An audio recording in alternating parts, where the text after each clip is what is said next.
अस्सलामुअलैकुम friends, hello hi, welcome back to our channel fantastic family with Razia. అందరూ ఎలా ఉన్నారు? బాగున్నారా?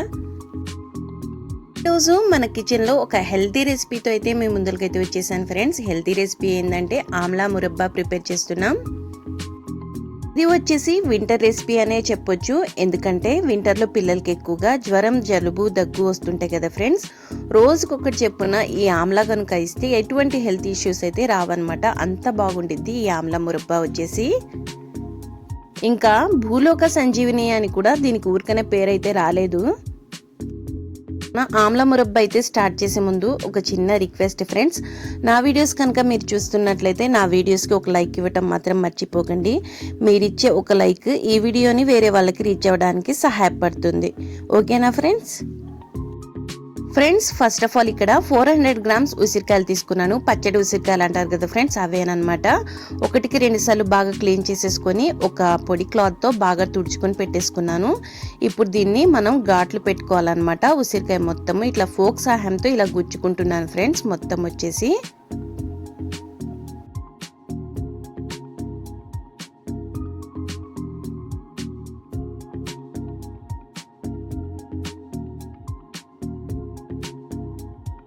ఇలా మొత్తం ఉసిరికాయలను అయితే ఘాట్లు అయితే పెట్టేసుకున్నాం కదా ఫ్రెండ్స్. నెక్స్ట్ వచ్చేసి కుకింగ్ ప్రాసెస్ అయితే స్టార్ట్ చేద్దాం.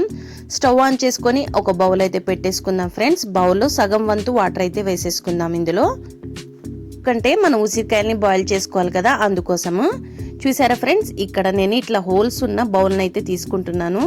అదే ఫ్రెండ్స్ జల్లెడ అంటారు కదా, దాన్ని అయితే తీసుకుంటున్నాను. ఇక్కడ వచ్చేసి జల్లెడ లేకపోతే మీరు ఇడ్లీ పాత్ర అయినా తీసుకోవచ్చు ఫ్రెండ్స్. ఇలా ఘాట్లు పెట్టుకున్న ఉసిరికాయలు మొత్తము ఈ జల్లెడలో వేసేసుకుంటున్నాను. ఇవి మనం బాయిల్ చేసుకోవాలన్నమాట. పోసేసిన తర్వాత మూత పెట్టేసి కుక్ చేసుకుందాం 10 మినిట్స్ వరకు లో ఫ్లేమ్లో. ఒకసారి లిడ్ అయితే ఓపెన్ చేసేసి మనం ఉసిరికాయలను అయితే కలుపుకుందాం ఫ్రెండ్స్. మొత్తం ఉసిరికాయలని కలుపుకున్న తర్వాత ఒకసారి మనం చెక్ చేసుకుందాం ఉసిరికాయ కుక్ అయిందా లేదా అనేసి. ఇక్కడ ఉసిరికాయ అయితే మనకి సరిగ్గా కుక్ అవ్వలేదు ఫ్రెండ్స్. ఇంకా 5 మినిట్స్ మనం కుక్ చేసుకుందాం. ఇంకా లిడ్ అయితే క్లోజ్ చేసేసుకుందాం ఫ్రెండ్స్. ఒక్క 5 మినిట్స్ తర్వాత మళ్ళీ చెక్ చేసుకుందాం. ఉసిరికాయలు అయితే మనకి ఇక్కడ చక్కగా కుక్ అయిపోయినాయి ఫ్రెండ్స్. చూడండి, ఇప్పుడు ఫోక్తో గుచ్చి చూపిస్తున్నా చూడండి ఫ్రెండ్స్. మీకు ఇలా మనకి ఫోక్ గుచ్చంగానే ఉసిరికాయ లోపలికి వెళ్ళిపోతే చక్కగా కుక్ అయిపోయినట్టే. ఇది నెక్స్ట్ వచ్చేసి పాకం కూడా ప్రిపేర్ చేసేసుకుందాం. పాకం కోసం ఒక ప్యాన్ తీసుకున్నాను ఫ్రెండ్స్. ప్యాన్లో నేను వచ్చేసి 300 గ్రామ్స్ షుగర్ అయితే యాడ్ చేసుకుంటున్నాను. ఇది వచ్చేసి 300 గ్రామ్స్ కప్ అనమాట. నెక్స్ట్ వచ్చేసి 100 గ్రామ్స్ షుగర్ కూడా ఇందులో యాడ్ చేసేసుకుందాం ఫ్రెండ్స్. మొత్తం 400 గ్రామ్స్ షుగర్ అయితే మనం యాడ్ చేసుకున్నాం కదా. నెక్స్ట్ ఇందులో మనం 4 టేబుల్ స్పూన్ వాటర్ కూడా యాడ్ చేసేసుకుందాం. ఒక గ్లాస్తో 4 టేబుల్ స్పూన్ వాటర్ అయితే నేను యాడ్ చేస్తున్నాను ఈ షుగర్లో వచ్చేసి. మనం వాటర్ని యాడ్ చేసేసుకున్న తర్వాత మనం బాయిల్ చేసుకున్న ఉసిరికాయలని కూడా ఇందులో వేసేసుకుందాం ఫ్రెండ్స్. షుగర్ మెల్ట్ అయ్యేంత వరకు ఈ ఉసిరికాయలని మిక్స్ చేసుకుంటూ ఉందాము ఫ్రెండ్స్. మీరు షుగర్ సిరప్ ప్రిపేర్ చేసేటప్పుడు పాత ప్యాన్నే పెట్టుకోండి. నేను పాత ప్యాన్నే పెట్టుకున్నాను. ఇక్కడ కొత్త నాన్ స్టిక్ ప్యాన్స్ పెట్టడం వల్ల ఏమైందంటే మన నాన్ స్టిక్ అనేది పాడైపోయే అవకాశం ఉండిద్ది. ఎందుకంటే ఇది మనం పాకం పడతాం కదా ఫ్రెండ్స్, అందుకోసం అనమాట. లేకపోతే మందపాటి స్టీల్ గిన్నె ఉన్నా కూడా యూస్ చేసుకోవచ్చు. ఇక్కడ షుగర్ అయితే మనకి చక్కగా మెల్ట్ అయిపోయింది. ఇంకా మన ఉసిరికాయలు కూడా షుగర్ సిరప్లో బాగా కుక్ అయిపోతున్నాయి ఫ్రెండ్స్. ఇక్కడ వచ్చేసి ఇప్పుడు ఇందులో మనం 1/2 టీ స్పూన్ సాల్ట్ కూడా యాడ్ చేసేసుకుందాము. 1/2 టీ స్పూన్ సాల్ట్ వేస్తున్నాను ఫ్రెండ్స్. నెక్స్ట్ వచ్చేసి 2 దాల్చిన చెక్కల్ని వేస్తున్నాను. చాలా ఫ్లేవర్ అయితే చాలా బాగుండిద్ది ఆమ్లా మురబ్బాకి.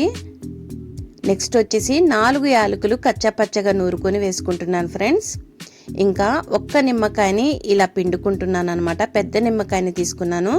మీ దగ్గర చిన్న నిమ్మకాయలు ఉంటే 2 పిండేసుకోండి ఫ్రెండ్స్. పుల్ల పుల్లగా తీయగా ఇంకా చాలా బాగుండిద్ది ఫ్రెండ్స్ ఈ ఆమ్లా మురబ్బా వచ్చేసి. ఇంకా మనకు కంటి చూపుకు కూడా చాలా మంచిది ఫ్రెండ్స్. ఇలా మిక్స్ చేసుకుంటూనే ఉండాలి మనము. ఎందుకంటే ఇలా మిక్స్ చేసుకుంటూ మనకి డార్క్ గోల్డెన్ కలర్ అనేది రావాలన్నమాట. మనకి దగ్గర 20 మినిట్స్ టైం అయితే పట్టిద్ది ఫ్రెండ్స్ మనకు షుగర్ పాకం రావడానికి అయితే. మినిట్స్కి ఒకసారి అయితే ఇలా లిడ్ ఓపెన్ చేసేసి కలుపుకుంటూ ఉందాము. షుగర్ మెల్ట్ అయ్యేంత వరకే హై ఫ్లేమ్లో పెట్టాలి ఫ్రెండ్స్. మిగతా టైం మొత్తం లో ఫ్లేమ్లో పెట్టుకొని కుక్ చేసుకోవాలన్నమాట. చూడండి ఫ్రెండ్స్, 20 మినిట్స్ తర్వాత మనకి ఉసిరికాయలు కూడా చక్కగా కుక్ అయిపోయినాయి. మనకి పాకం కూడా గోల్డెన్ కలర్లో వచ్చేసింది అనమాట. ఇప్పుడు నేను మీకు చెక్ చేసి చూపిస్తాను పాకం ఎలా రావాలి అనేది. ఆమ్ల మురబ్బ రావడానికి ఎలా మనం పాకం చూసుకోవాలో చూపిస్తున్నాను. చూడండి ఫ్రెండ్స్, ఇక్కడ మనం పాకం పట్టుకుంటే పాకం వచ్చేసి ఇలా ముదురు పాకం లాగా రావాలన్నమాట. తీగ పాకం అయితే రాకూడదు. ఇలా మనకి ఆమ్ల మురబ్బ అయితే ప్రిపేర్ అయిపోయినట్టే. ఈ ఆమ్ల మురబ్బని మనం నెక్స్ట్ డే అయితే చెక్ చేసుకుందాం ఫ్రెండ్స్. చూడండి ఫ్రెండ్స్, నెక్స్ట్ డే వచ్చేసి మన ఆమ్ల మురబ్బ ఎలా ఉందో. ఆమ్ల మొత్తం జ్యూసెస్ బాగా పీల్చుకొని ఉంది ఫ్రెండ్స్. ఇంకా జ్యూస్ కూడా చూపిస్తున్నా చూడండి. ఈ షుగర్ సిరప్ వచ్చేసి బాగా గోల్డెన్ కలర్ వచ్చేసింది. ఇది జ్యూసెస్లో కానీ షర్బత్ చేయడానికి కానీ బాగా యూజ్ అయ్యింది ఫ్రెండ్స్. నేను మీకు ఒక ఆమ్లాని తీసి కూడా చూపిస్తాను చూడండి ఫ్రెండ్స్, లోపల నుంచి ఎంత జ్యూసీగా ఉందో అనేసి. చూడండి ఫ్రెండ్స్, లోపల నుంచి ఎంత జ్యూసీగా ఉందో. ఆమ్లా మొత్తము షుగర్ సిరప్ వెళ్ళిపోయి చాలా జ్యూసీగా రెడీ అయిపోయాయి. అలా కూడా నేను మీకు ప్రెస్ చేసి చూపిస్తున్నా చూడండి ఫ్రెండ్స్, ఎంత సాఫ్ట్గా వచ్చిందో అనేసి. చూసారా ఫ్రెండ్స్, ఆమ్లాస్ మొత్తం జ్యూస్ పీల్చుకొని చాలా సాఫ్ట్గా ఉన్నాయి అన్నమాట. చూసారా ఫ్రెండ్స్, ఈ వీడియో అయితే మీకు నచ్చిందని అనుకుంటున్నాను. నా వీడియోస్ కనుక మీకు నచ్చినట్లయితే నా వీడియోస్కి లైక్ చేయండి, షేర్ చేయండి, కామెంట్స్ చేయండి. ఇంకా సబ్స్క్రైబ్ చేయడం అయితే మర్చిపోకండి. కొత్తగా నా ఛానల్ ఎవరైనా చూస్తుంటే నా ఛానల్ని సబ్స్క్రైబ్ చేసుకోండి. ఇలా ఆమ్లా మురబ్బ రెడీ అయిపోయిన తర్వాత 8 జార్లో ఇలా మనం పెట్టుకుంటే సంవత్సరం పాటు నిల్వ ఉంటుంది ఫ్రెండ్స్. చాలా బాగుంటాయి అన్నమాట. చాలా హెల్తీ బెనిఫిట్స్ కూడా మనకి చాలా ఉన్నాయి కాబట్టి. Thanks for watching.